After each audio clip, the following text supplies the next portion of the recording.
నిన్ను చూసి అసూయపడేవారికి నువ్వు ఎంత దూరంగా ఉంటే అంత మంచిది. బ్రతుకులో తృప్తి కావాలి అనుకుంటే బ్రతకటంలో తృప్తి వెతుక్కోవాలి. అంతేగాని ఇతరుల గురించి ఆలోచిస్తే ఎప్పటికీ తృప్తిగా బ్రతకలేవు. నీ సమస్యలకి నువ్వే పరిష్కారాలు కనుగొనాలి. వాటిపై నీ బంగారు భవిష్యత్తు యొక్క నిర్మాణం జరగాలి. కష్టాలు ఎప్పుడూ ఒకరిని నాశనం చేయటానికి రావు. వారిలోని శక్తి సామర్థ్యాలను వెలికి తీయటానికి ఒక అవకాశంగా వస్తాయి. ధైర్యం చేయకపోతే దరిద్రం దూరం కాదు. సాహసం చేయకపోతే సంతోషం దరిచేరదు.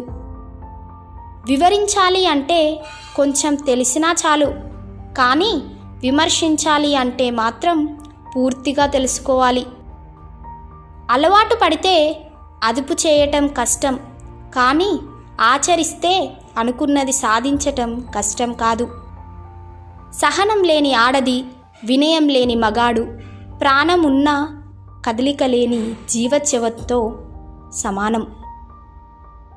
తప్పు నువ్వు చేసి నింద వేరే వారి మీద నెట్టకు.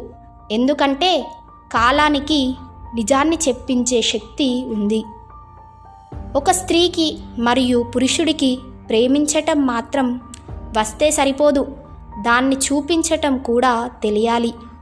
అప్పుడే ఆ బంధం నిలబడుతుంది. ఈ వీడియో నచ్చినట్లయితే లైక్ చేయండి, షేర్ చేయండి, అలాగే మా ఛానల్ను సబ్స్క్రైబ్ చేయండి.